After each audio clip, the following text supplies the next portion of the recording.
Hey, yo. If I can be serious for a minute. Oh, yeah. Acknowledge me.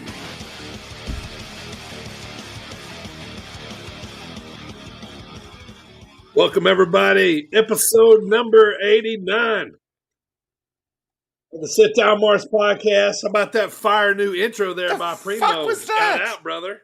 I was to say it was a little trial. Hopefully, you guys liked it. That was amazing. You had me at hey yo. I know, I know. Like right at the beginning. I know, and then I really wanted to get if I could be serious for a moment. Yeah, we love some Lance Storm around here. But welcome, everybody, to the Sit Down Marks podcast, episode number 89, to the best kept secret in wrestling podcasts. What's going on? Got the boys AJ and Primo here today, as usual. AJ, still your current Kurt Angle Trophy champion. He is putting it up here in just a couple weeks, as Survivor Series is right around the corner, so that's going to be going back up for grabs. Primo is going to try to be the 4-time champ. I'm going to try to be the 2-time champ. He likes head pets, by the way. He likes to be petted. Yeah, like just on top of his head, little scritches for Kurt. I won't tell you what's between me and Kurt. Okay, just. Oh, he's told me, and we all have our never wants. We to all go have back. our special relationships with Kurt. Also, we have our special relationships with everyone listening right now on all the podcast platforms out there, including Apple, Spotify, Stitcher, Google, all those, Audible. You know, if you're listening to us, we thank you so much each and every week for downloading and subscribing. You can also check us out on SportzWire Online Radio. We are part of the SportzWire Online Radio family there, and they play us each and every Friday. The new pods come out on that show at sportinarium.com right before the Thomas Bryce show, and they also play us throughout the week. So continue to tell a friend. Continue to leave us those reviews. We really do appreciate it, and just thank you guys so much, and we really do appreciate all of the support. Let's kick this thing off like we know how. The old Jukity box is raring to go. Let's see what they pulled out of the old archives for us today. Jukity box. Fitting, I guess. Here we go. Call me all-American, I'm a redneck through and through. I got my hat, my pickup truck, and my hound dog, he's named Jimmy Wang Yang. You're not a Jimmy Wang Yang fan, AJ? I'm not a that music fan. Well, no. At all. Neither. I hate it so much. I mean, that's a parody. Sure. I know, but the point of a parody is to be funny, not to annoy you more than the actual thing you're parodying. Right. We were discussing pre-pod. Jimmy Wang Yang, though, quite the athlete, fun to watch. You know, cruiserweight. That cruiserweight division he was better off with him, yeah. Yes, very Oh, good. yeah, he was awesome. Yeah, he was great, man. But the gimmick was just fun. It's trash. Is that his doing? Is that, Vince is doing? Paul Heyman's doing?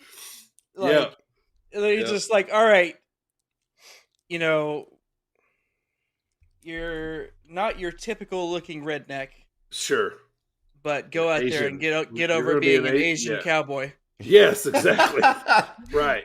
Yeah. So, but and he did in a lot of ways because everybody kind of got behind him there for a while, and he had a nice little run, little pop, but definitely good stuff there. But Jimmy Wang Yang, one of those guys you could probably kind of forget about. Who's the better? Well, I wouldn't call this other one redneck. I'd call him white trash. That'd be Jamie Noble. Oh, right, Jimmy Wang Yang was also way better. Well, Jamie Noble and Nadia. Jamie was from West Virginia. Nydia. It was Nydia.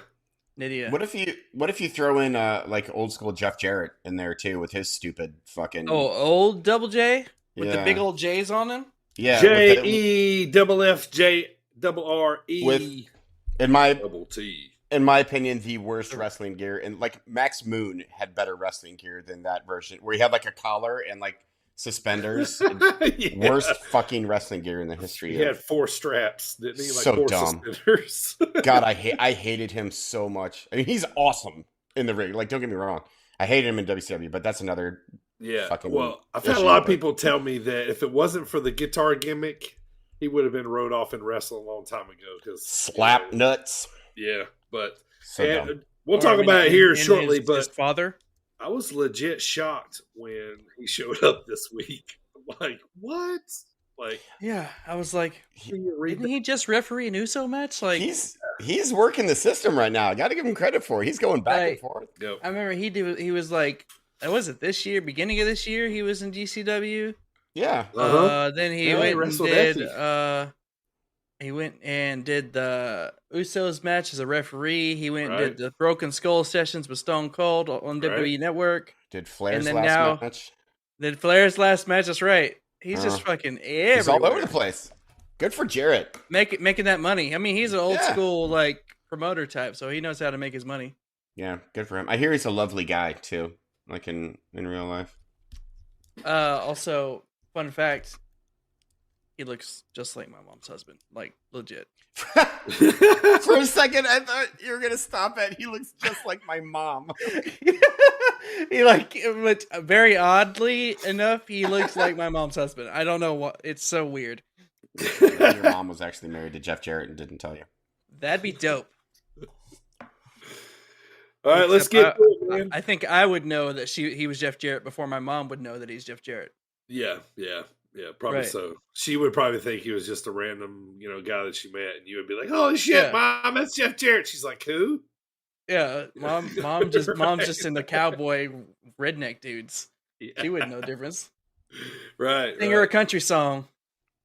All right, let's get to it, everybody. Welcome to the show. I am the Dirty Birds. Time to talk about what we're going to talk about today. Did you like Crown Jewel? Did WWE put on a good show? Well, we're going to talk about that.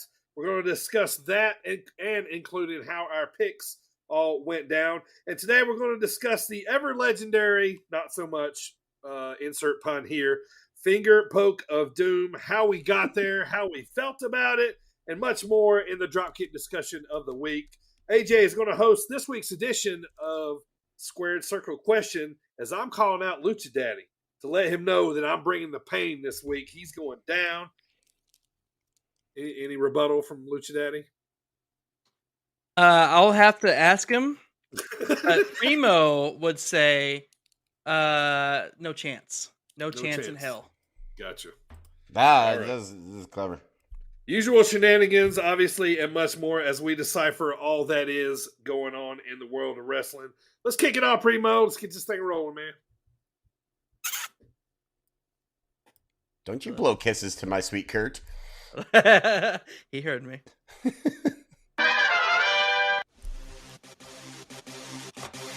What up, Mr. Cage Title, sweetheart? This is the wild child, Connor Hopkins. This is Christian Rose. Yo, this is the most dope, CJ Esparza. This is the Croc Rocket, Nickelback poppin', curls for all the girls, the Perminator, Sam Beal.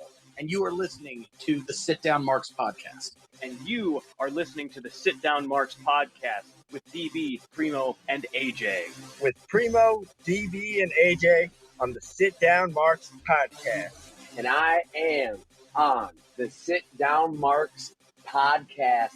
And we're going to get some perfection today, baby.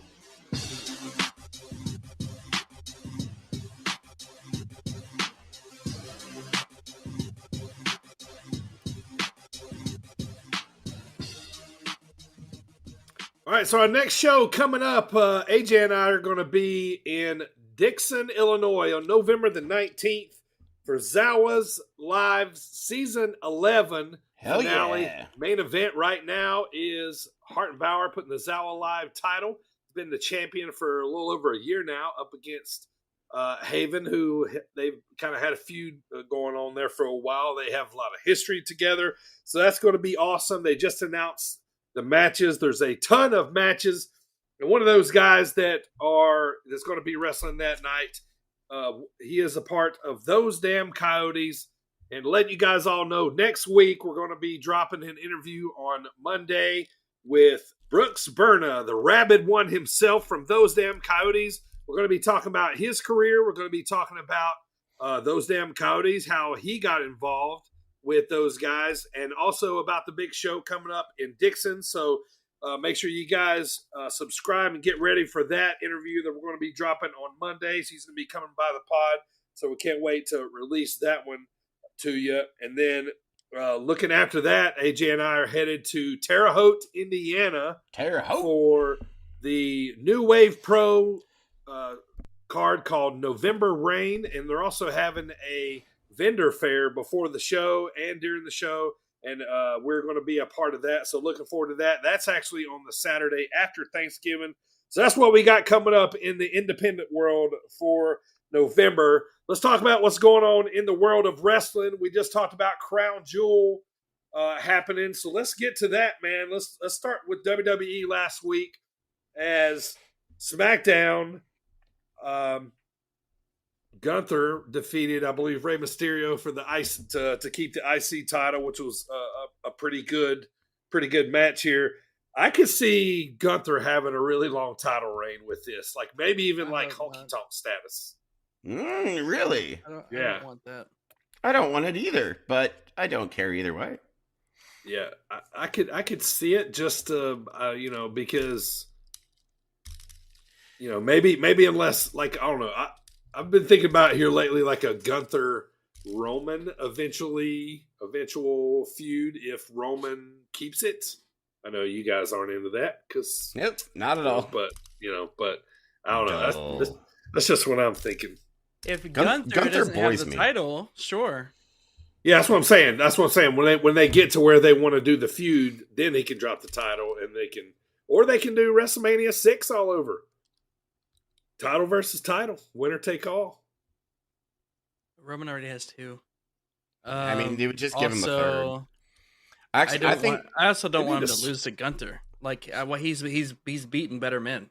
I think Solo Sikoa is going to take the title off of Gunther, just to complete the whole bloodline. Okay, but only if they bring Tamina back for the women's title, then I'm in. I haven't said it in a while. You guys don't have to agree with me. I know. It just makes sense. It's not a bad idea, okay? Sure. It's just not. It's just. I'm just not on board. The bloodline has no women. It has women in it. They're just not on TV. Yeah. Well, I mean, they don't have many options. What about Naomi? Yeah, bring Naomi back. Sure, that works. She's married into the bloodline. Exactly. That's right. Okay. Yeah, so I actually did see somewhere that Solo said he has his eye on those 2 mid-card titles. So yeah. Oh my God, they're gonna give both to Solo Sikoa. As soon as I saw it, I was like, well, he's getting one of those soon. Also, I don't want Gunther to have a long title reign just because there's only so many long title reigns we can have right now. You know, I know, at one time. Because we're fickle wrestling fans and we can't have these long runs unless it's somebody like Roman. It just gets boring. It's just, I'm not saying that. I'm saying maybe if he was doing it and Roman wasn't, yeah. I'm just saying, we got the Usos who are looking at beating the New Day's record, and then you have Roman who's making records right now. 800 days, by the way. Yeah, so it's I'd like for one of these titles that we have to just fucking change hands every other month. Right. I mean, just to keep me excited, Well, apparently that's what the women's tag title is for, as we will soon get to. Right. Or Nikki Okay, Cross's... let me freeze that about a title I care about. That's fair. What I thought was cool was, did you guys see Technical Difficulties that was on the Iron Spirit Pro show last week? They did the spot with Braun Strowman on SmackDown. No, I didn't see it. Yeah, Raheem and Moses. Them? Yeah, they took the big whatever it is he does when the train sound comes on and he just blows through everybody. That was technical difficulty? Yeah, they were 2 of the 5 or 6 people there, yeah. Wow. Yeah. That's pretty awesome. Yeah, that was pretty cool. Can we talk about Seth Rollins for a moment? Fire away. Beautiful hair. Love it. Yeah, it's lovely. It is lovely. And hopefully they... I think it'll be better. His last face run was kind of lackluster, which is so bizarre because the crowd is just rabid for Seth Rollins to be a face. And his last face run was kind of, it's fine. So, are you guys on board with this face? Because he's clearly a face now, right? Like after, especially his promo on, whatever day it was. We've been together 10 years, up and down, the ups and downs, and it seemed like he kind of pulled in your heartstrings a little bit. A little bit. He's still the one I want to beat Roman. Me too. Absolutely. I am. If it's not going to be Finn Balor or Shinsuke, I want Seth Rollins. Finish the story, damn it. Yes. Yeah, I was going to say, the story's already there, right? Yes. Yeah. And that would be a perfect ending to that whole entire story, is Seth Rollins as a super over babyface beating Roman Reigns for the title. Sure. Plural. It's not going to happen. It's going to be Gunther. Or fucking Austin Theory. Let's talk about Crown Jewel results here, unless you guys got anything before we get to that. Austin Theory. Yeah. I liked the cash-in on the U.S. belt. I was like, shake it up a little bit. That's kind of fun. Stupid if you're Austin Theory. Right. But still kind of fun. Yes. Yeah, still failed. Failed. But it failed because of Bobby. Is it even worse of a failure that you didn't fail on the main title? You failed Yeah, on you the failed. mid-card title? Failed on a mid-card. And not even like the good mid-card title. The secondary mid-card title. Mid. Yeah. Shelton Benjamin, though, he's back on Raw. I think Triple H is going to be using him more. I hope so. So I actually have that in my notes here. So this Raw featured both Cedric and Shelton. Yeah. I love Shelton Benjamin. Feelers getting put out there for the Hurt Business return? No. I've seen lots of times that Bobby Lashley would love for them to get back together. Yeah. Really? I mean, it makes... I would be okay with it just because I like seeing Shelton Benjamin. They were great. And it would give him I more also to do. like Shelton, yeah. Yeah. So I could be okay with that, I guess. Yeah. I love that. I think it was Corey that was talking about Shelton's accolades. And I was just like, people forget, man. Like, he was part of that class. Yeah. And, he was in college with Brock and all that stuff. How about them versus a bloodline? That'd probably be a good faction versus faction storyline. Absolutely. Yeah. Yeah. And believable. Yeah. And believable, for sure. Let's talk about old Bobby here. So, opening match of Crown Jewel. I love this match except for the stinker of the finish. I didn't like the finish of Brock. I don't even remember Bobby. what happened at the end. They went into the corner and did a little pushback, and Bobby had. Well, it's a smodgy so they could continue the feud. But his shoulders clearly weren't down. Like they weren't even. Yeah, they weren't even not down even close either. Yeah, right, because he's like this in a full Nelson. Right. I did like the match though.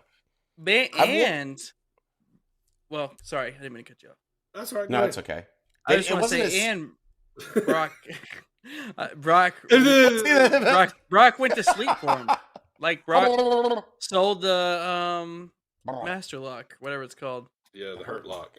The Hurt Lock. The Master Lock locks up bikes and what have you. It wasn't as stiff as I thought it was going to be. I thought they were going to be like, all right, let's just go out there and beat the fuck out of each other. Right, yeah. Which they did to an extent, but at the same time, they didn't. I really enjoyed the match, though. Yeah, it was a good match. My two favorite matches were the opener and the closer. Yeah, I like this one too. I wasn't mad with either. One of them. Obviously, it just progresses. I like that. I love this as Bobby made him look so strong. Yeah. Like schmozzy finish, and Brock still looked like Brock. Like, I would be okay with these two fighting again. Like that, I'm okay with that. What I was going to say too is I've noticed this lately too. I feel like wrestling in general has gotten sloppy with you were talking about, AJ was talking about like his shoulders being on the mats.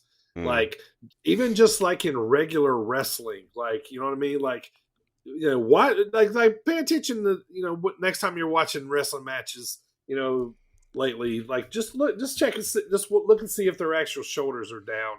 A lot of times only one of them are. You know what I mean? Remember back in the day, the ref would slide his hand under? Yeah, he would. Yeah, that's Tommy Young, man. He would always check it. Yeah, check it, right? Yeah, that those shoulders are down. That's a good point. That doesn't happen anymore, and it should. Right.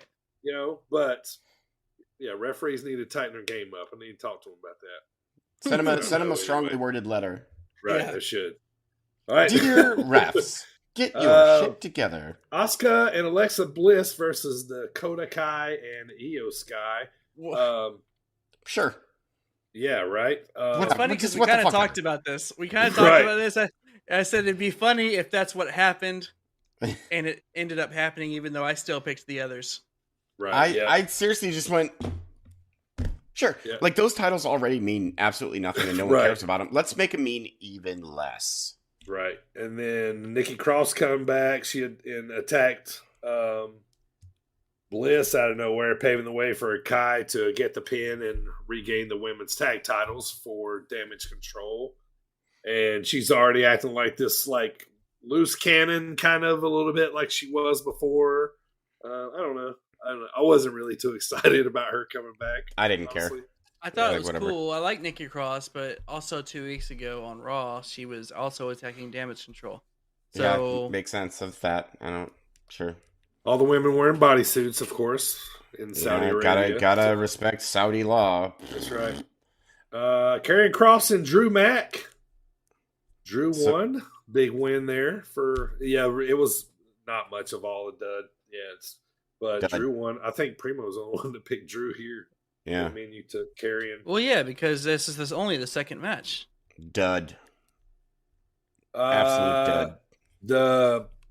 The superplex from the top of the cage, though, was pretty awesome. That was probably the best spot of the match.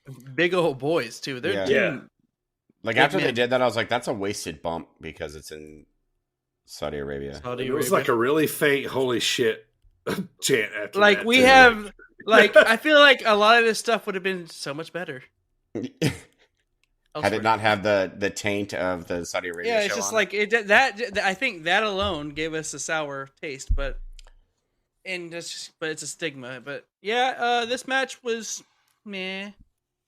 I agree. It wasn't anything spectacular. I thought it just fell flat. It was just like what? It was a wet fart. OC versus Judgment Day. Judgment Day here. I went with OC here. I thought the good guys would have to eventually get the wins.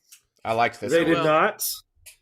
The Rhea factor once again, which OC gets a little addition on Monday. Little help. Yep. In the form of Mia Yim. Which is cool. Mia Yim is unique, so I'm excited to. Is that Keith Lee's wife? It is Keith Lee's wife. Yes, Keith Lee's wife. So I was okay. I was okay with this. Like, whatever. I got to see AJ versus Finn, so it's fine. Right. Not exciting, but fine. Not a bad schedule. He works on Wednesdays. She works on Mondays. Yeah, it's fine. How about next? The big hoss fight between Braun and Omos. Braun gets the win. This is where I went to the power slam. I just know Braun went. I don't know Braun won. Yeah.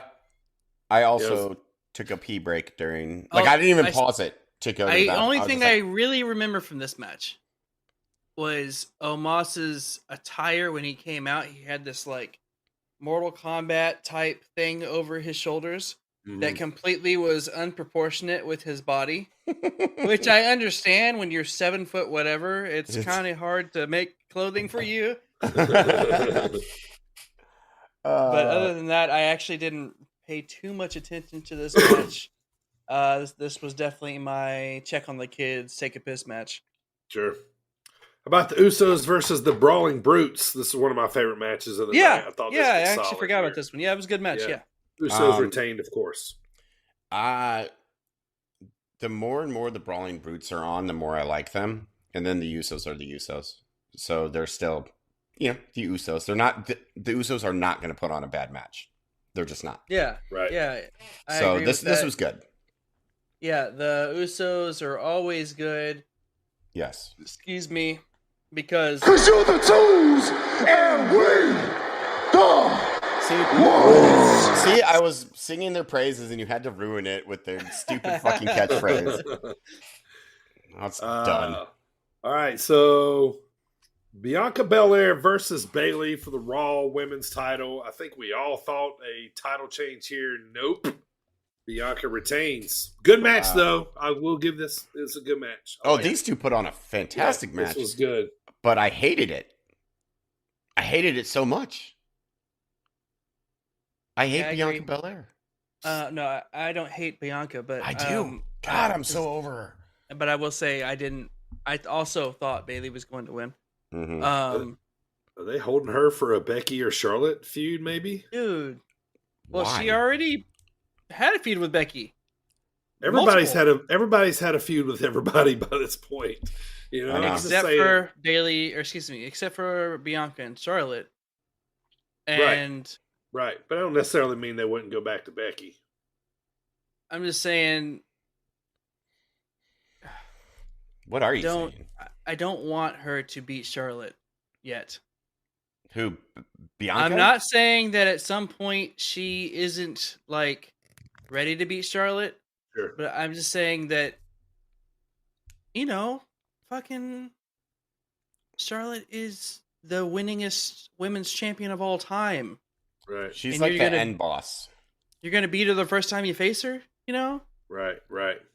I mean, they still got Ronda with the SmackDown Women's title too, so she's going to get. No, we don't still have Ronda. She's just there. She's going to draw one of those two girls. Let's talk about the women's division on Raw, and then you have Ronda on SmackDown. Let's talk about you're the main not wrong event. with that assessment. Crown Jewel Roman Reigns versus Logan Paul. Roman retained, of course, but apparently Paul tore his ACL, MCL, something like that, big sprain throughout the middle of the match. He tore all of them. Yeah. Like mid-match, and I couldn't even tell, to be honest. So, and he was still doing all kinds of jumps and shit. So yeah, let's hear y'all's thoughts on this match. Let's just have it out. Do it. Logan Paul is phenomenal in ring. He did a perfect buckshot lariat. That fucking frog splash was a beauty.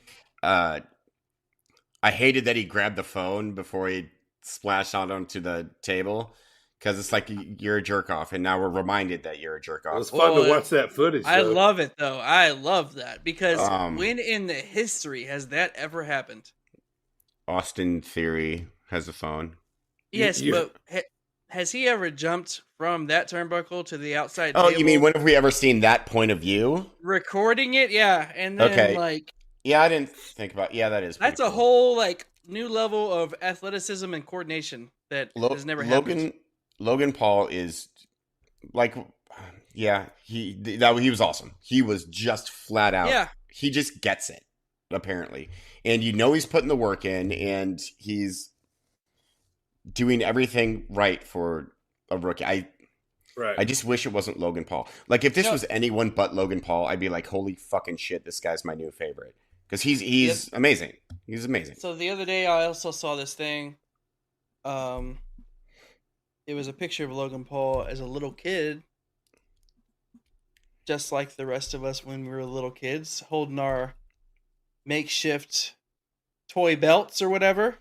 So he's been a fan for a long ass time, right? Yeah, and he just gets shit on because he's a YouTube star. Well, he gets shit on because he's a dirtbag in real life. I mean, yeah, that's that part too. That part too. I haven't forgot about the Japanese forest, but yeah. But also the rest of if you just like Pat McAfee, he's a fan that got to go in there and wrestle. Mm-hmm. And I gotta say, freaking he's killing Logan it. Paul, yeah. Now keep his brother out of there. Oh my god! So everything that Logan Paul is in wrestling, Jake Paul is not. Right. He was awkward and slow, like and a baby horrible. Horse. Oh my god! His punches, he was like. It was amazing. Which I get it. They're probably go out there in front of Saudi, have fun, do something. Right. Yeah. Okay, but at least don't embarrass yourself, which he absolutely embarrassed himself. That was terrible. I mean, he has the fallback that he just beat Anderson Silva in real life. So again, boxing that doesn't count. My the drones over the stadium with the different detailed designs that was really cool. Yeah, they were cool. Yes. I hope they do that more for dope. premium live events. Logan Paul's flip though into the ring when he hit the clothesline was like athleticism. Perfect. Like I was like, Yeah, God, buckshot man, lariat? this kid is Yeah. like nasty. It was a better buckshot lariat than. So I actually saw that somebody put the two Hangman and Logan side by side. Yeah. And he timed it just as fast as Hangman does it. I think it was just as good, if not slightly better than Hangman. And then somebody commented on it saying something about how CM Punk tried twice and couldn't do it. Failed. Just failed. Yeah. But awesome match. I mean, he continues to impress, and I think a lot of people are gonna he's gonna have to shake off the YouTube asshole kind of gimmick, but I mean that's what he is in real life. I don't know if he's asshole because I don't know him, and I've never listened to anything he's ever did on YouTube or any of that kind of stuff. So I didn't know anything other than he was just YouTube coming in. I just knew of his brother being in the boxing scene, but a lot of people are going to have to shake off that, look past that YouTube stuff to really accept him. But he is undeniable as a athletic wrestler. Yeah, I mean, he has silenced the haters, and he has. No, everybody. I didn't see a single negative comment about him in that match. Yeah. I think he needs to do something different with his gear, but I mean that's just a personal thing. Yeah, his frostbite is nasty too. Yeah, why didn't he get special gear for it? He's athletic as shit. He's worn the same gear every time. That's the one set of gear he has. Yeah. Roman needs to switch it up too. Roman needs to get some different colors going on. He does, but it kind of fits his whole thing. Then sure, like stick with the Samoan. Or does he wear the glove? He changed still? the glove. Yeah, he changed the glove. I like when he wore the white gloves too. Those were cool. Remember he had the gold one? I like that. Yeah, the one gold one. Mm-hmm. All right, so and then had a little spot with Bray Wyatt where he basically just come out and talked. Yeah. So let's smelly mark this thing, boys, all the way top to bottom. What you guys think of Crown Jewel? So I believe I started with a 2. Like that was my excitement level. I'll go all the way up to a 5 for this. It wasn't bad. It wasn't great. Right. It had the stink of being a Saudi show on it, but there were some. We didn't have any Seth on this one either. It was said this is the first time ever Seth hadn't been on a Crown Jewel card. Mm-hmm. So yeah, I give it a 5. 5 smelly stupid. Good for him. I know, right? I agree. So I believe I gave it a 4. Yeah. Based off of the opening match, closing match, and the tag team match alone, I'll bump it to a 6, just because those were good matches. But obviously, like I said, Brock doesn't lose in Saudi, and we expected Logan Paul to lose, but I was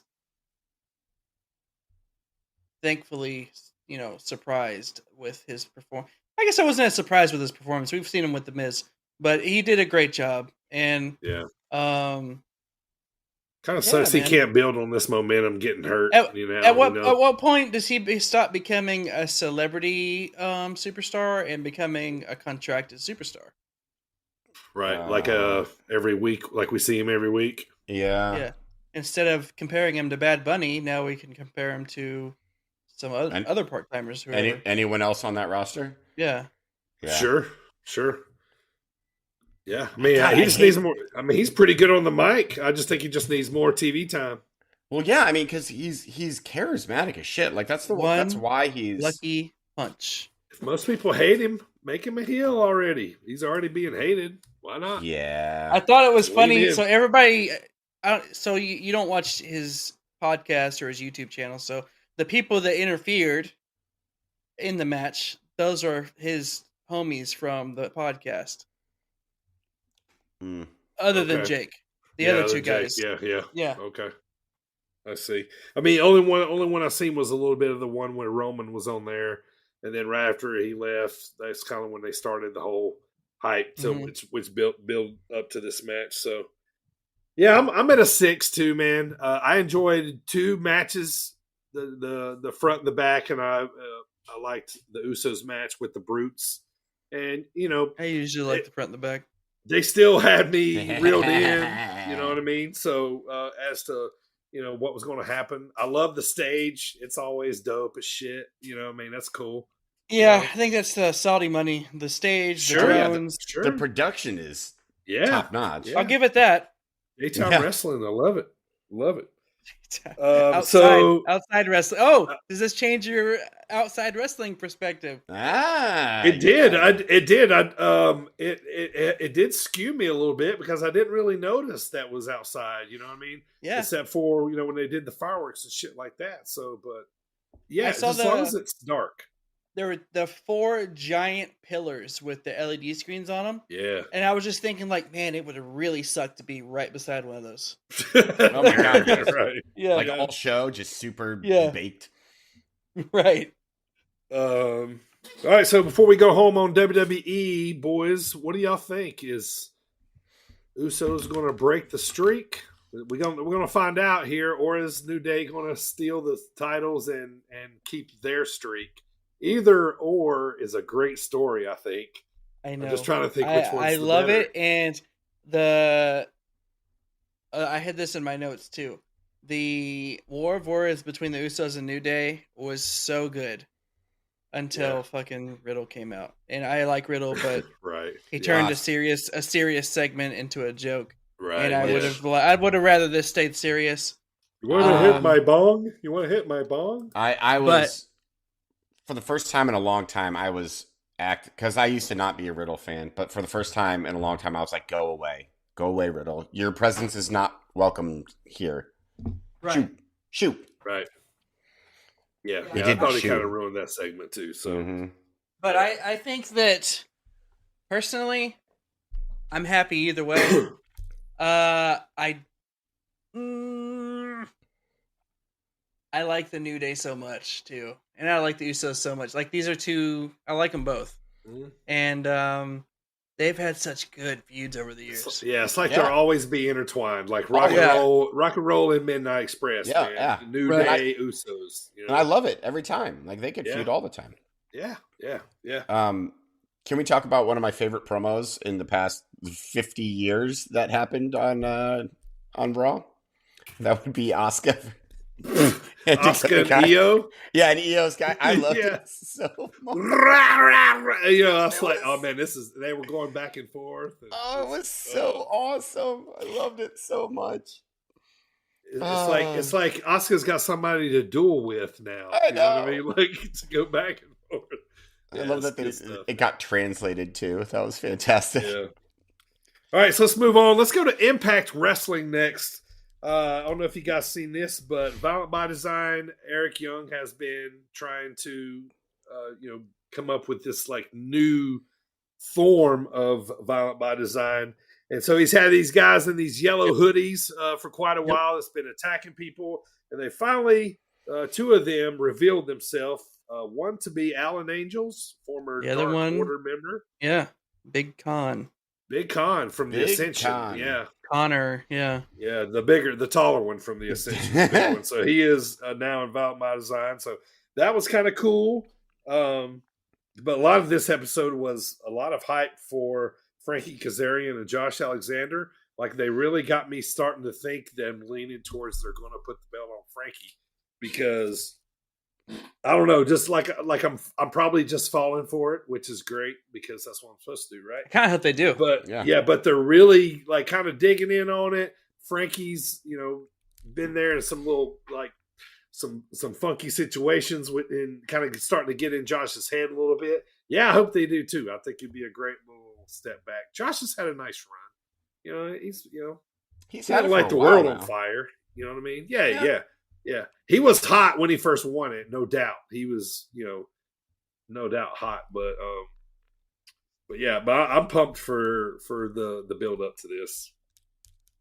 2 things that I didn't say about Dynamite that are in my notes here.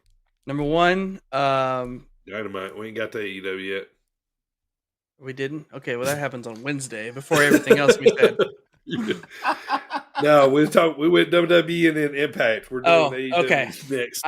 My notes are in chronological order. Right. Okay. Right. But when we have a pay-per-view, I always lead off with whichever one. And also we talked about Double J earlier. That's why I thought we talked about it. Uh-huh. Well, let's jump on over there then. So, what are you guys' thoughts on old Slapnuts in AEW? He got his old My World theme too. He did My World. Yeah. Yeah. This TNA song. Oh my gosh. So I was surprised, and I was just like, okay. That was my exact reaction. I was just like, interesting move, AEW. Yeah. Not that he's a bad dude, but it's like no. But wet popcorn fart. Right. Like I like Jeff Jarrett, but he's come intertwined with a lot of controversy throughout the years, and they're trying to dig themselves out of the reputation cellar right now. You know what I mean? So last week they got Jeff Jarrett. They went and got Jeff Jarrett. He reported to Brian Alvarez last week that AEW Dynamite was going to have something big happen, and then the AEW Dynamite was over, and I was like, "Wait, what was it? What was the big thing?" Well, don't tell me it was Jarrett. It was. That's a definite kind of. My other notes were that number one, Rick Ross had me cracking up. I was laughing a lot at him. Oh God! See, I rolled my eyes at that too. I was like, and then I was just laughing, like, "What are you doing here?" But then, right? Is this the most over that Billy Gunn has been since New Age Outlaws? Absolutely, it is. Since New Age Outlaws, yes. This is the most over he's ever been with me ever. Scissor me, daddy ass. Well, yeah, Big daddy. He was once one of the most popular wrestlers in the world in the '90s, but it's so great, man. He's having a resurgence again. It's hilarious. Oh yeah. And then my last note for Dynamite was that House of Black vignette was really cool. That was, I like that too. What's another thing about Billy Gunn is the dude ain't even taking no bumps hardly. No, at least we ain't seeing on TV, and he's just over with this scissor me shit. At this point, he's everyone's daddy. Right. He looks like he could take some bumps still without even skipping a beat. Yeah, I like the fact that Colton and Austin come out, and he's like, "Well, he's our dad." Yeah. Right. Well, maybe you shouldn't attack them assholes. Right. I like seeing Colt Cabana. That was cool. Glad to see him back. I wish that he would have gotten a bigger pop. Me too. The crowd was kind of. I don't remember where they were. I don't remember where they were either. Not in Cleveland. Clearly not Chicago. Clearly not Chicago. Not in he Chicago. There for sure. Let's see. Oh, wait. No, they weren't. Never mind. I was thinking the St. Louis, but that was WWE. But I was glad to see him. Of course, he was the surprise. He was a former Ring of Honor tag team champion. Jade Cargill, she's up to 41-0. I think it's what it is now. Yeah. They're still keeping tabs on that, but I'm kind of most excited about Ricky being back. Yeah. Nice. Yeah, I was super excited to see him. Yeah. Again. This needs to be the start of his push here. I hope so. The promo sounded like it. Well, like he finally mentioned he's gonna try and become the number one contender for the AEW title, which sweet. He's entered himself get him in there. Himself into the tournament that's coming up for Full Gear. Get him in there. Yeah, I like it too. But and also fucking Hobbs and Wardlow. That's going to be a nice big man feud. I think. I kind of want Hobbs to win. I think a nice drawn out feud wouldn't be bad to put the TNT title on him, and then Wardlow could go do something else. But Wardlow and Samoa Joe are getting ready to fall out. They're about to. They already cut knives at each other. Samoa Joe was anyway. Well, that's good because Wardlow has cooled off considerably without having MJF there to play off of. I mean, I think it's also an exposure thing. Sure. Yeah, a little bit. Sure. That's all I got for AEW. You boys got anything else? Nope. A lot of there's no. I noticed that during AEW, both Dynamite and Rampage, I was like, I read my very first note, and I never read it to you guys yet. What was about AEW? It was just about Double J. So I literally wrote, as soon as I saw Double J, I thought of how excited AJ must be. God fucking damn it. And I was like, okay. Double HE, double ET, double R, double testicles. I don't get, like, fuck off, Double J. Double TTT. All right, let's move on, boys. It's time for the Dropkick Discussion of the week. Here we go. Yeah, I agree. NXT was mediocre. Yes, it was. Yeah, it was. I wasn't even going to talk about Other that. than Dominic Dijakovic coming soon. Yes. He needs that repackage. That would work. Hey guys, this is Mr. Havens, the Argyle assassin himself, giving them all the shivers. This is the one and only Mike Hartenbauer. This is Space Jesus, Billy Starks. This is referee Dan Perch. What's up, bozos? This is Trevor Outlaw. You can address me as yours rudely. And you're listening to the Sit Down Marks podcast. You guys are listening to Sit Down Marks podcast. You're listening to Sit Down Marks podcast. Come celebrate pro wrestling right here on the Sit Down Marks podcast. With DB, Primo, and AJ. With DB, Primo, and AJ. With Primo, DB, and AJ. And you're listening to DB, Primo, AJ here on the Sit Down Marks podcast, the best podcast for professional wrestling. All right, today's Dropkick Discussion of the week. A little incident that happened in WCW Nitro, January the 4th, 1999, in the Georgia Dome in Atlanta, Georgia. Let's talk about what happened during the infamous finger poke of doom. Now, I sent the match over to the boys, and we all watched it, if you want to call it a match. The match. Yeah. Infamously, this very same night that this happened on January the 4th, 1999, this all went down. AJ just mentioned it. I believe it was last week. This was the same night that Tony Schiavone revealed to the world that Mick Foley was going to win the WWF title. He goes, so don't worry, fans. You can just stay right here and watch WCW Nitro tonight. You know, Foley's going to win the title. And that totally backfired because roughly 500,000 people switched over to watch Foley win the WWF title. And then the ratings shifted back to WCW 5 minutes to go in the show when Goldberg was already starting to get beat down after the match was over. So totally screwed themselves. You know, I don't know. It might have been for better or worse. I don't know. You know, at least maybe 500,000 people didn't see this crock of shit, which was the finger poke too. But, you know, but otherwise, you know, we'll see how that all balanced out. But this particular incident between Hulk Hogan and Kevin Nash was deemed as the beginning of the end of WCW. It's often been deemed as WCW in a nutshell. It's often been deemed as why WCW lost the Monday Night Wars. Okay? So, quick little back notes here, and then we'll talk about it. So, Kevin Nash had just beat an undefeated Goldberg in December, just before this show, Nitro, in January, to win the WCW title. Basically, Hogan had retired. He was starting to come back here because him and Nash had been feuding for a little while. Now, Nash was Wolfpack Red. He was babyface. He was the leader of NWO Wolfpack. And Hogan was the leader of Hollywood NWO Black as the heels. So they had like their little feud going on.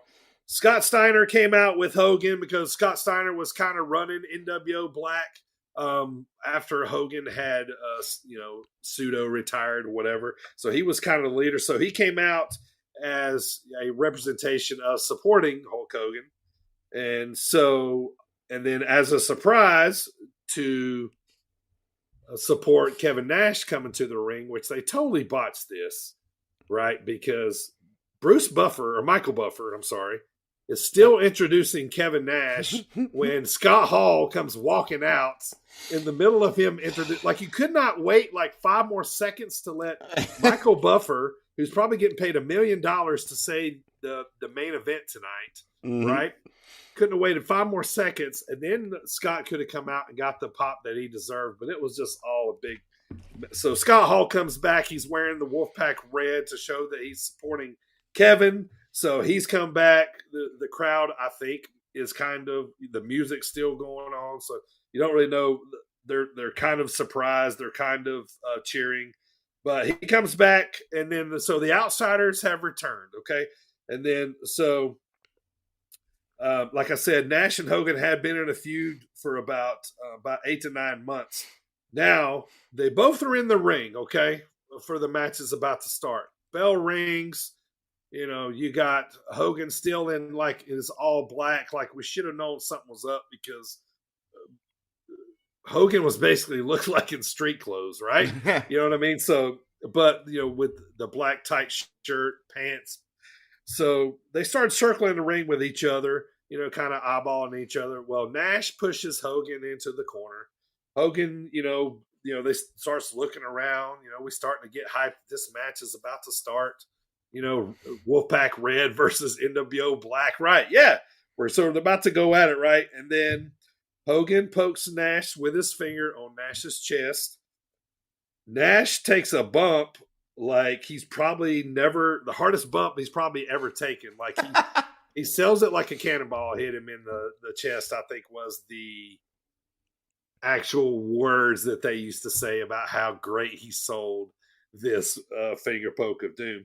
So basically, Nash lays out, Hogan jumps on top of him, referee counts 1, 2, 3. So this was WCW's way of putting the NWO back together, getting rid of the red. I think they all eventually went back to the black, the original. You know, this is the way they all kind of got back together.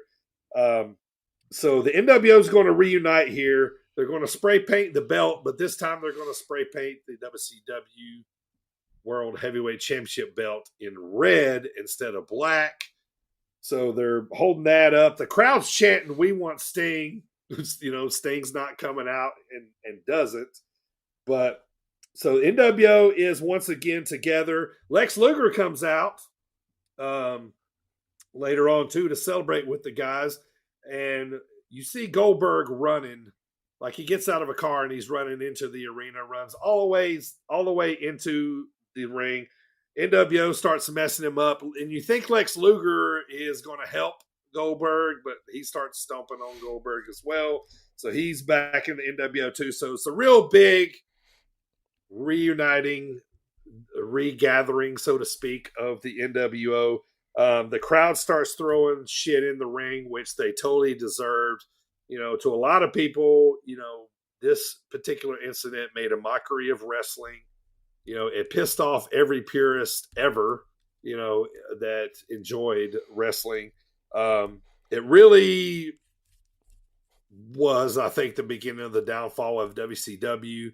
And so, yeah, just an awful depiction, a terrible way to rejoin the NWO back together. This night, they probably should have known was just depicted to be the worst because it you know, they started out with the with Shivani saying, you know, that Foley was going to win. So the night started off bad. So it was just a bad night all the way around. People turned back over after Foley had won the match to see Goldberg getting jumped and beat up, and they spray painted him with the NWO. So yeah, just an awful mess. Scott Hall was tasing him with the pseudo fake taser, you know, yada yada. But yeah, just a big pile of shit. So what do you guys think? Well, glad you summed all that up because I didn't want to. So at this point in my, you know, wrestling fandom, I had already, because for a long time, like I was going back and forth, you know, WCW, WWF, you know, back and forth. But at this point, I was firmly already back in WWF. I was so sick of NWO. I was so sick of the Wolfpack. I was so sick of Scott Steiner saying, because we are holler if you hear me, and fucking, I hated all of it. Your pickup. Holler if you, like, shut the fuck, you're not Master Big Daddy, P. yeah. Big Bad Booty Daddy's got you hookup. Yeah. Oh, we bowdy and rowdy. Shut the fuck up. No, Anyways. No. That was Conan. I know that was Conan, but I hated that too. I was sick of hearing the NWO music literally 12 times every single. Oh my god!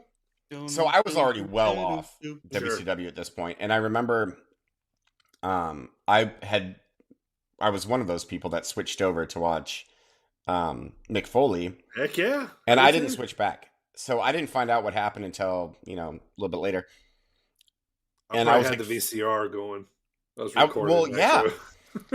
And I was like, fucking good. I'm like, I'm glad this happened because I'm so sick of it. Now they can just be done with it. And looking back on it now, like it was WCW was already dead. It was just going to get deader as they hire Vince Russo, who just kills companies because he's awful.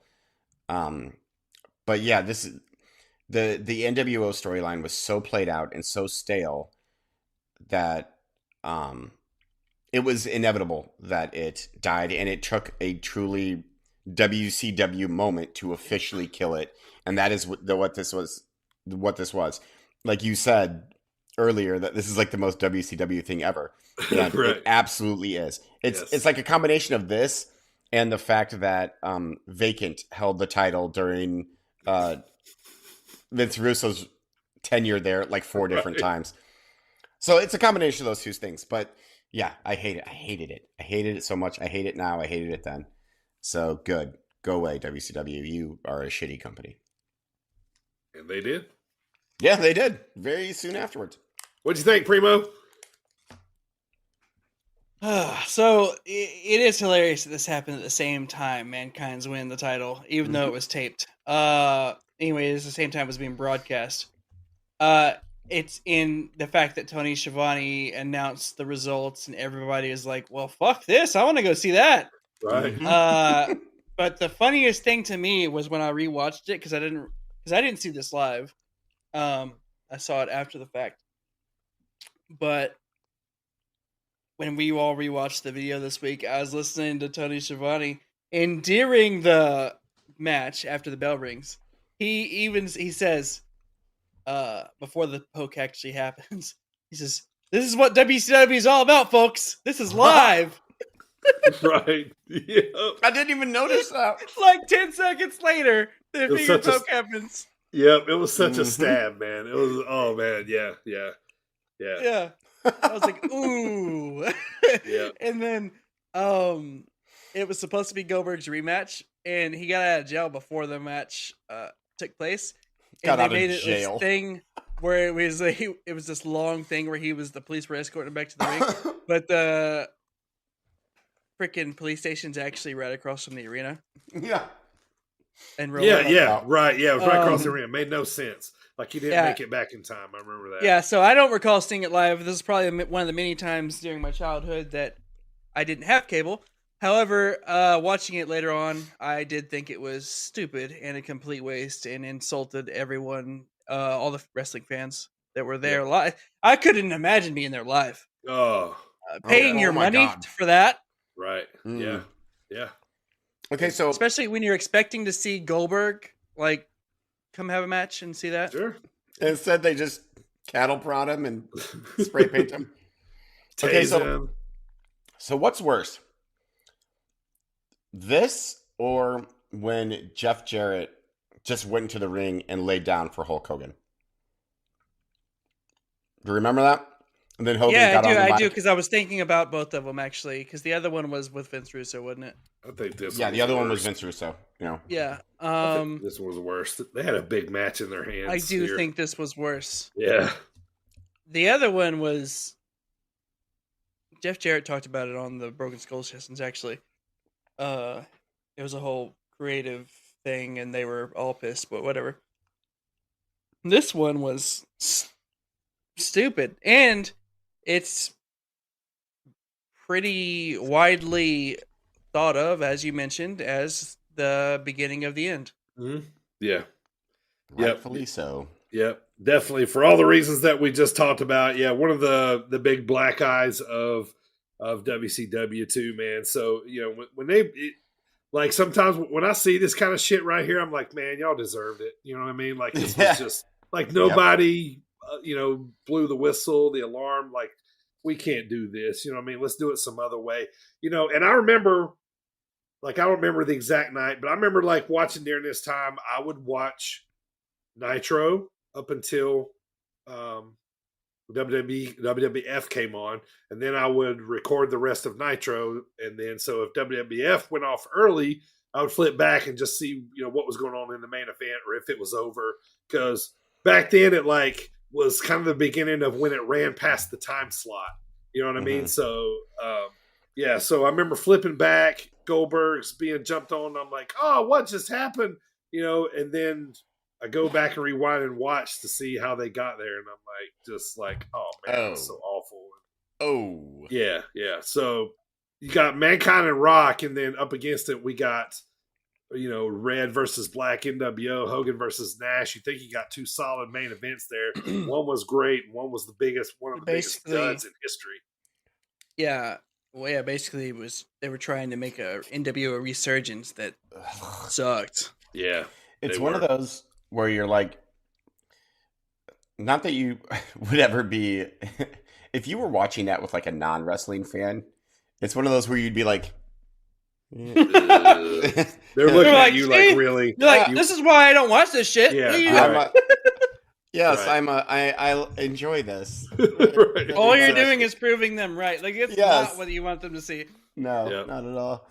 All right, so next week, boys, we're going to be doing the flip side here. We're going to be talking about when Scott Hall actually invaded WCW and came to Nitro. So it's kind of the beginning of the Monday Night Wars when Scott Hall came back. So we're going to go back and watch that, talk about where we were when we seen this, what we thought was actually happening, and then we'll talk about how it holds up it almost changed. It basically changed the landscape of wrestling by Scott Hall coming over, and then Nash came over, and that was we were off to the races in the Monday Night War. So we'll talk about that. What does he say? He say, in the beginning, you don't know, or it says, you don't know why I'm here. Yeah, you know who I am, but you don't know why I'm here. Yeah.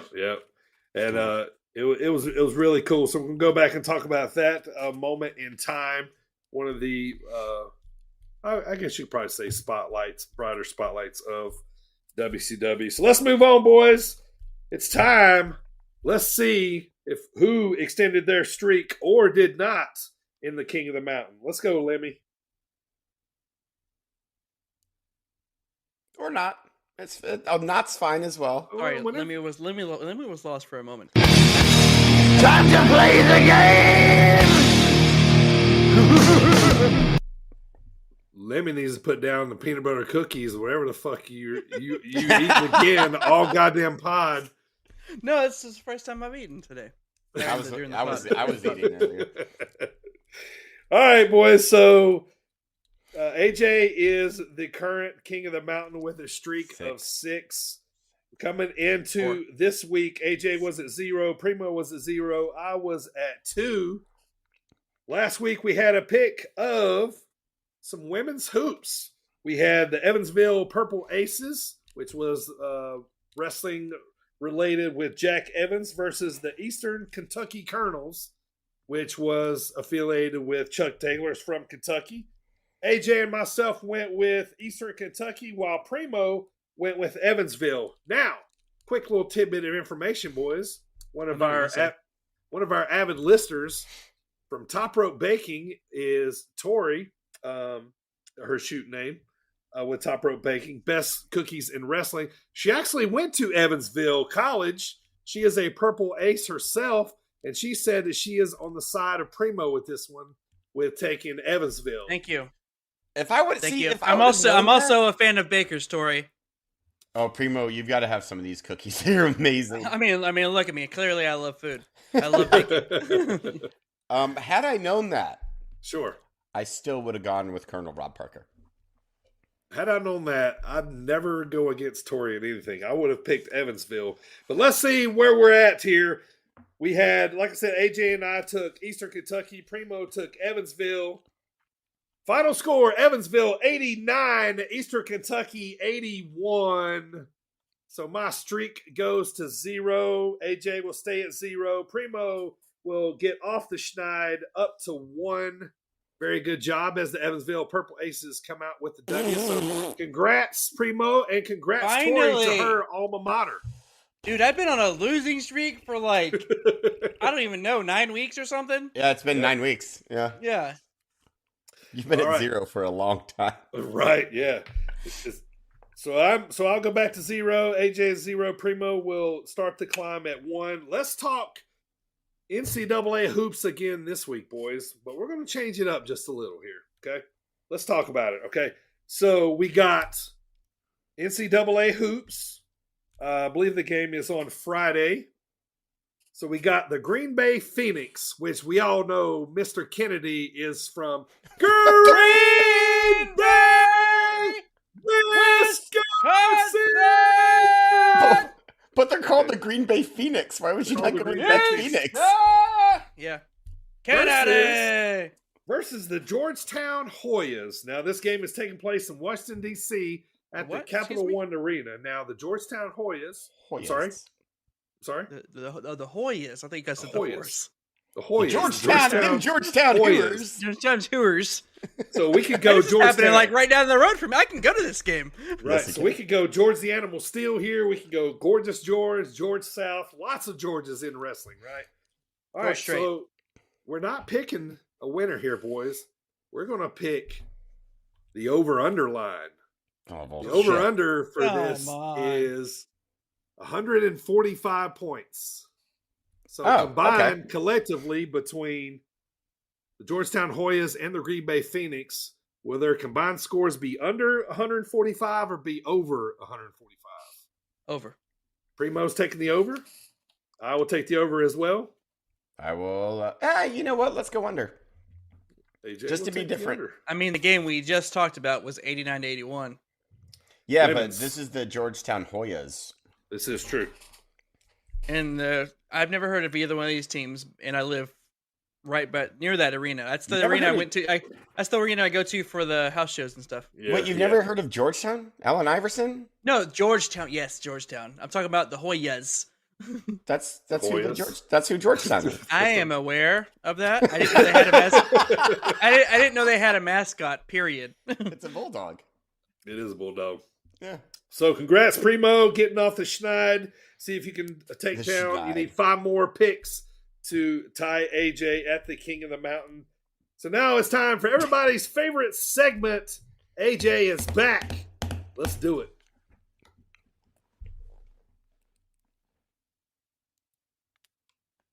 Cookies. AJ's book report by the guy who made The Miz the most annoying wrestler in WWE of the week. All right. Thank you for that, Robot Man. Because it's true. What a guy. I have today a book. Big Apple Takedown. It's called Big Apple Takedown, featuring the lovely Tori Wilson on the cover. Oh. And it's by the guy who wrote one of the Marine movies. That's why, hence The Miz.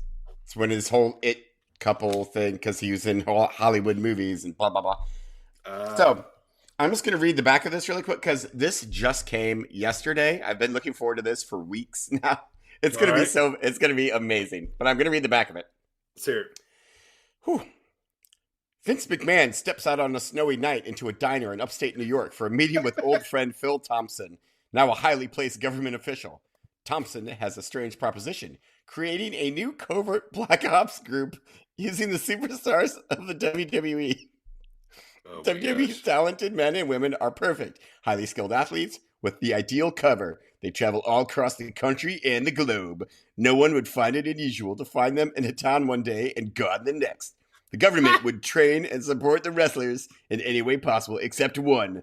No one could know the truth. Superstars have been handed their latest assignment, take down take down a commercial-grade methamphetamine plant God. that is bankrolling terrorist activities in Europe. Their mission seems simple and straightforward until a member of their team is taken prisoner. Now all that they've worked so hard for is in jeopardy, and one of their own might be killed.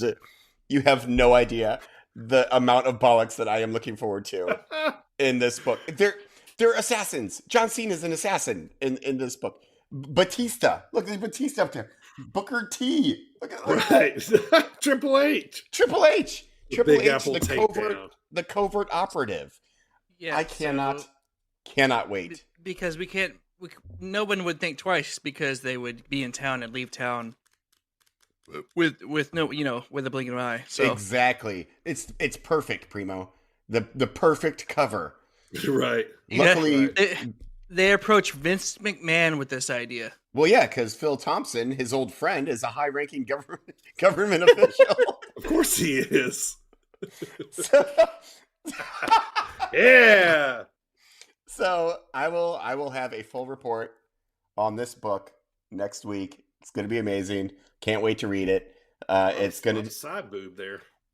Yeah, look at that. It got some under boob and side my boob. other joke I said earlier. Yeah. What did Hugh Hefner and fucking guy who wrote Marine have in common?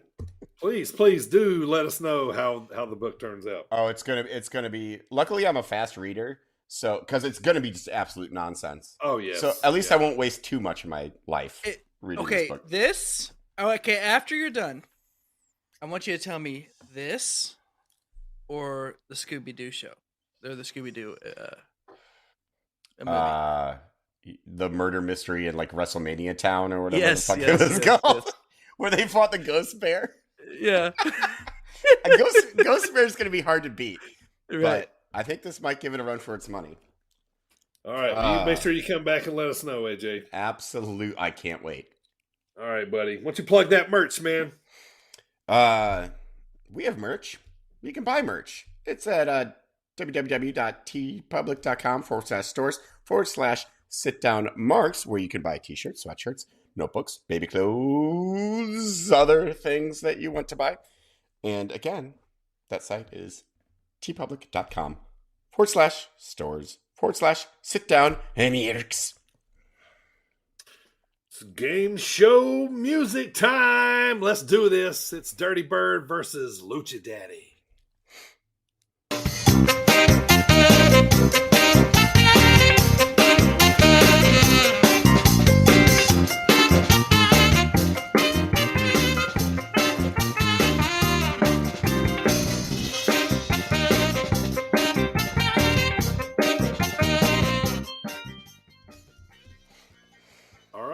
AJ's the host today. Take it away there, pal. Let's do this. Today we will be playing Squared Circle questions, where I will ask, I don't know how many questions. I have 5 questions. So. Well, I need a pen. No, you can shout them out. Actually, yeah, get a pen. Shout. So, shout at the a couple of these are kind of easy because when I wrote them, I was like, yeah, it's so clever. But then after I just reread them, I'm like, okay, this is going to be so obvious, but whatever. So again, we have the 3 categories: pay-per-view, wrestler, and potpourri. So, since Dirty, you never get to play, what would you like first?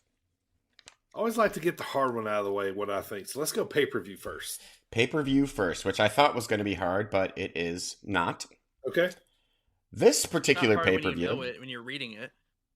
Well, you guys are going to get it pretty quickly. All right, I'm just going to... First, this is the debut of Undertaker, where his streak officially began. Okay. Virgil defeated Ted DiBiase by countout. Survivor Series 92.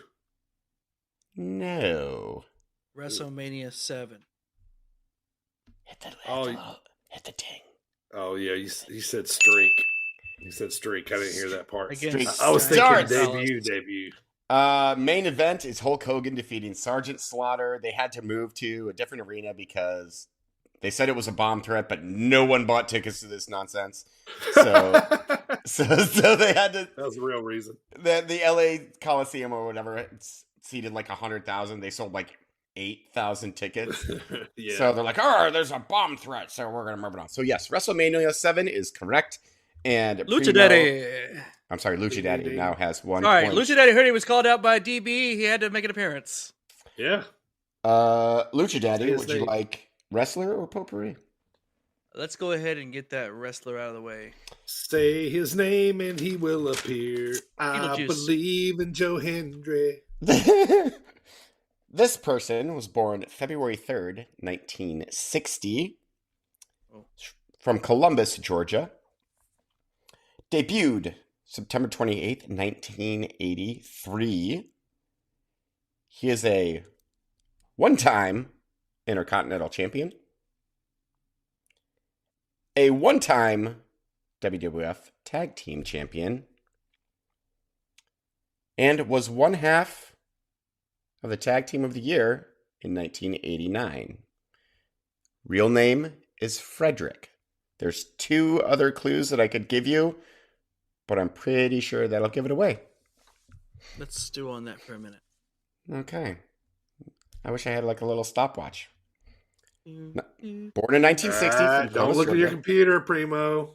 I'm not. I was gonna put some crickets on while we wait, but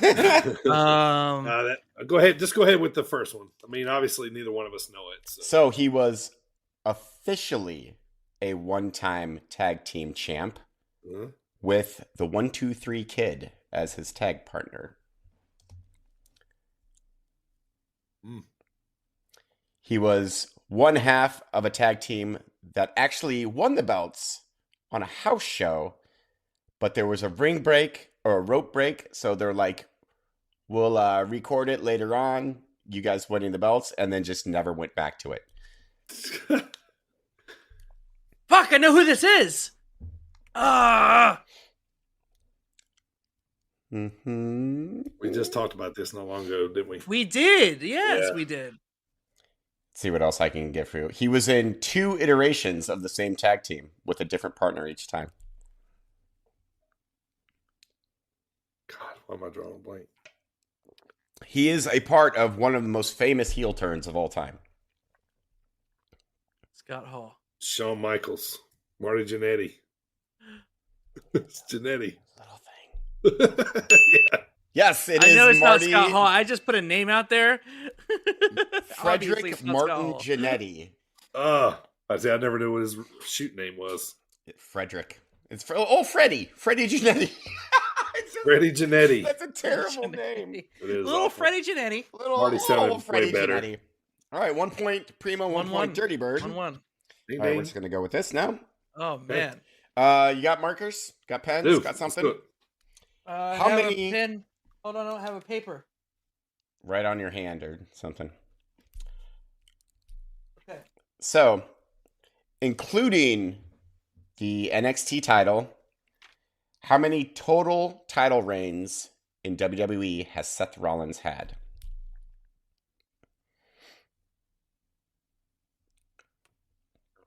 And that's every title. Okay. Go ahead, show when you're ready. Okay. Dirty Bird has 12. Primo has 9. Dirty Bird is closer. The answer is 15. Ooh. Oh, fuck. Ooh. 15 title runs. NXT champion, tag team champion Roman Reigns, US champion twice, Universal champion twice, Raw tag team champion 5 times, Intercontinental champion twice, and Raw tag team champion 4 times. I didn't count that many tags. Racking them up.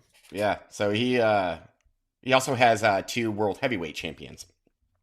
So 15 title reigns for Mr. Rollins there. Nice. Speaking of titles, okay, so it's 2-1, right? Yeah, 2-1. What main belt has John Cena never held? You don't have to write this one down. You can Intercontinental belt. I think Lucha Daddy said IC Lucha before Daddy Intercontinental. He abbreviated and got it. And I even wrote it down right here.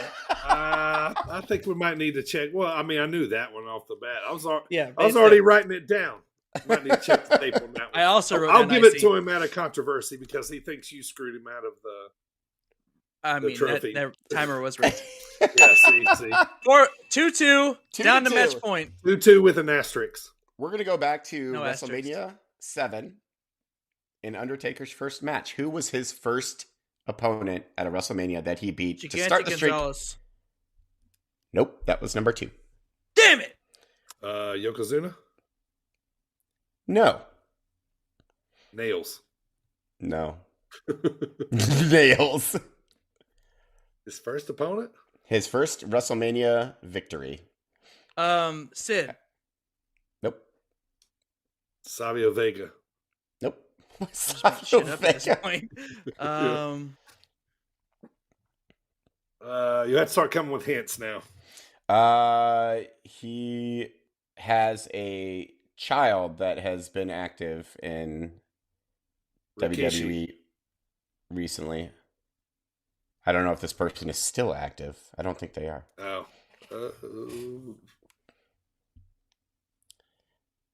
This opponent allegedly murdered someone. It's not Superfly Snuka. Superfly Jimmy Snuka, which means Primo wins 3-2. Lucha Daddy. Asterix. I'm calling asterix on the IC belt. We got to go back on the replay. I want to hear the audio. I think I heard IC before I heard I said Intercontinental. Primo is the winner, 3-2. Good job, Primo! Lucha Daddy! Winner of Square Circle questions today. Thank you. Taking down Mr. Bird. Taking down you Mr. call out the Lucha Daddy shows up. Even if asterisk or not, I'm kicks here. butt, and leaves. That's what he does. That's right. All right, Lucha Daddy, Primo, you got some headlines for us today, sir? I do. So, AEW, this is great news. AEW Fight Forever is set to release day 1 on Xbox Game Pass. The game's called Day 1? No. AEW Fight Forever is on. releasing day 1, like first day, opening day. Oh, gotcha. On Xbox Game Pass, which is awesome because I wasn't intending on actually buying it. So I'll get to play it now without having to pay for it. Oh, I still have to pay for it, which I'm going to. Oh, you PlayStation peasant. Yeah. I just recently got a PS5 too, so I get the upgraded version. I mean, I want a PlayStation as well, but that's for a conversation for me and Mrs. Primo. Anyway, next up. That's good. Spoiler. That's cool. I want some cookies. That's also a conversation between me and Mrs. Primo. You want cookies? Yes, I do. Okay. So yeah, I was never really like, I've seen the gameplay footage and stuff. Like, I was gonna let it have some time and maybe catch it later on sale. Like, I never intended on buying it day 1, but now since it's releasing on Game Pass and I'm a Game Pass subscriber, why not? You know, how much is Game Pass a month? It's like $100 a year, isn't it? I don't know what it is per year, but I use Ultimate, which covers This is $10 for you, Xbox and Microsoft, but $16 for Game Pass Ultimate, which covers my PC, my Xbox, and my Gold subscription. Oh, gotcha. Okay. Next up, MJF has been cast to play in the movie The Iron Claw. Yeah, that's why he's been written off TV for a while. Yeah, he's going to be Kevin Von Erich. People are saying he's going to be Lance. Oh, Lance Von right, Erich, yeah. Zach's going to be Kevin. Yeah. So that's pretty neat. He shows up on stage and just fucking totally dogs Zac Efron. Okay, that makes sense now why he's got so ripped. Ripped, yes. Yeah. Yes. He's That's going the to go first to thing Hollywood. I thought of. Yeah, first thing I thought of was like, man, that's why he's been so shredded. Other than the fact maybe he just cares about his health and diet, but movie role. Does that. Movie role. Yeah. Right. So next up in my headlines, this one's kind of funny and also wouldn't touch this one with a stick, you know. All right. Ric Flair, woo! Of all people. Space Mountain. Of all people. Mount Everest. Yep. That's right. Put Oldest some Flair ride down there. line. Woo Wings. Mount Everest. So anyway, Ric Flair of all people called out JBL for being a bully and knocks on WWE for inducting him into the Hall of Fame. Meanwhile, Rick, you have 2 Hall of Fame rings from WWE. And there's a little thing called the Flight from Hell. Yeah, exactly. So I mean, I don't know why you're maybe he shouldn't have touched this. No, but... he's not the moral authority to bring this point up. Right. No, if John Cena wanted to touch this, sure. Yeah, right. This is where Ric Flair needs to be like Homer in that GIF and just slide back into the bushes. Yeah. Just seen but not heard. Yeah. Right. Oh, because as soon as I saw it, I was like, "What? You shouldn't have said anything." Because you ain't the one. Right. Yeah. Oh man. So next up, Lady Frost. She's been granted her release from Impact Wrestling. I know she's been trying to get it for a while now, and she also hasn't been featured on Impact TV. So she's finally been granted that release. Hooray for Lady Frost. Yeah, she's on the indies a lot. Mm-hmm. Yep. And then finally, on the WWE website, I know you guys were so excited to see this on Monday Night Raw. The 24/7 Championship has officially been retired. Aww. Now what's R-Truth going to do? For the 24/7, 7-Eleven, 365 Championship was 2019 to 2022. Wah, wah. And Nikki Cross won it, and then she trashed it. She threw it in the trash, right? Ah, that's a little she missed, Medusa actually, but action. Yeah, oh, she missed. Yeah, yeah. Of course she did. Oh my God, of course, right? Mm-hmm. So there's a documentary coming out on Peacock about Teddy Hart. Yeah, that should be interesting. Mm-hmm. That should be interesting. I saw that. Dangerous something. Mr. Yeah, Dangerous, I can't wait to see. I just saw an ad for that today, actually. Yeah, especially knowing the history. I've seen Teddy wrestle a lot, especially live, especially when he's made his comeback not long ago. Yeah, that should be interesting. Yeah. Hart still. Wait, no, that's not it. Yeah, I saw that on. Somebody had posted it in Squared Circle. Yeah. And, So that should be Dangerous Breed is the name there of it. There you go. Yep. It's that's gonna be fascinating stories. Yeah, for sure. I also saw that. I didn't put this in my headlines. I just kind of skimmed by it because I didn't get too many details on it. But they are already planning on the next season of Dark Side of the Ring, and Jim Ross, good old JR, has said that he is returning for an episode about the Junkyard Dog. Oh, heck yeah! Nice. JYD, baby, the patron saint. He is. I need my JYD shirt on right now. Love JYD. Somebody bought some Thump t-shirts today. I got an email for it. Really? Yes. Yes. Yeah. I love it. Was it one DDB? I mean, I only texted you guys about it. Scroll up, read the text. Scroll up, read the text. Inside joke. Yep. All right, let's roll on, Primo. Give us that preview of next week, brother. Preview of next week is... This is Space Jesus Billy Starks, and you're listening to Sit Down Mark's podcast with Primo, DB, and AJ. So close. I got you. It wasn't even my preview, and I still fucked it up. I knew what I was doing. Oh my God. Okay, so Jesus. Early next week, we're going to drop our great interview with Those Damn Coyotes member, the rabid one himself, none other than Berna. He stops by the pod to talk about his young career and also talk about his match with the Coyotes as they take on APA and Big Picture at the season 11 finale in Dixon on November 19th in Dixon, Illinois, sponsored by the Sit Down Marks podcast. That will release on Monday or Tuesday at the latest next week. Then later in the week, the Marks get together to talk when Scott Hall invaded WCW. And how the wrestling landscape changed after that, for sure. It was monumental. I will be back with my famous music class segment where DV will probably once again dominate AJ because you know he is the cage match, death match, music class champion. Woo! But you never know. Once. 1, 2, 3 kid pinned Razor on Raw, so this could happen too, but unlikely. He was just called the Kid then. In other words, but unlikely. In other words, even a blind squirrel finds a nut every now and then. Oh man! Lastly, we will preview AEW Full Gear matches so far and WWE Survivor Series matches as well. See you all here next week. 2 big pods for your ear consumption coming at you next week. Love ya. Mean it. See you here next week. Good night, Thomas Bryce. I love you. Good night, Thomas Bryce. All right.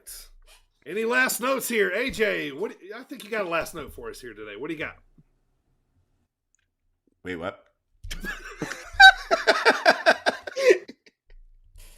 Wait, you're being sus. Hold on. Wait, hold on. Yes, thank you for asking. I do have a last note. Okay, thank you. I thought you did. I mean, we talked about how you did. All right, so the last note, AJ. So last week, so we work with Iron Spirit Pro, right? So last week, and I guess like all in the future now, we have been mispronouncing Steve Cease, his last name. We've been saying it wrong. We've been saying Sus.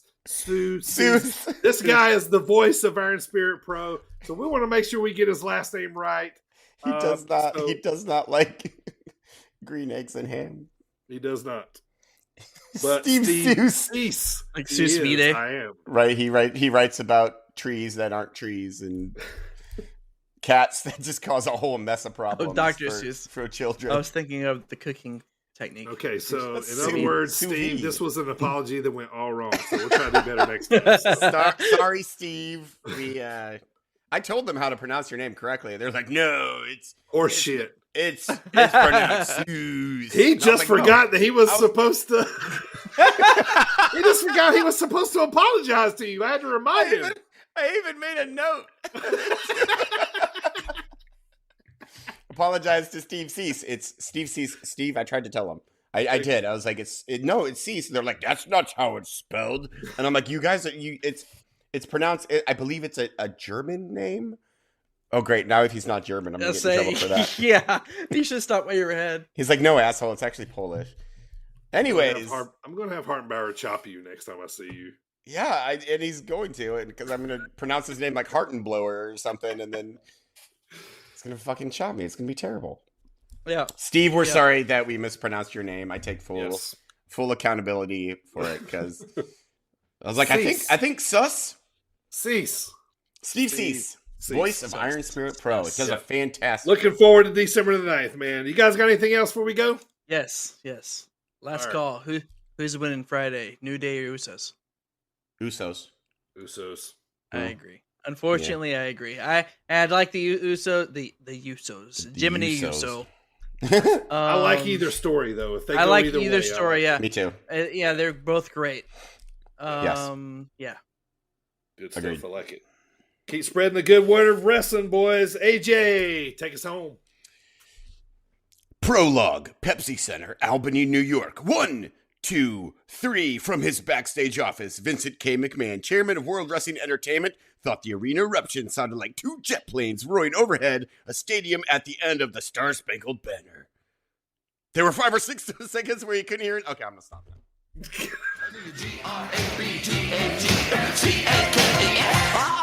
Grab them, catch. Oh, that's all you do. Grab them, catch. And listen, I don't care what it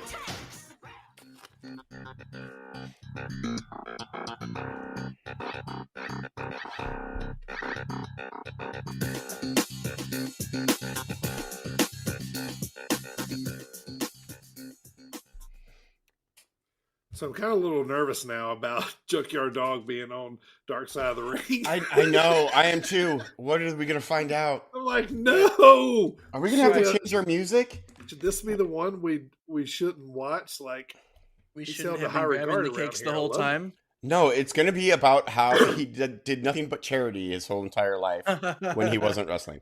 Right. That's it. Episode over. Charity. Yep. Fed homeless kittens. Right.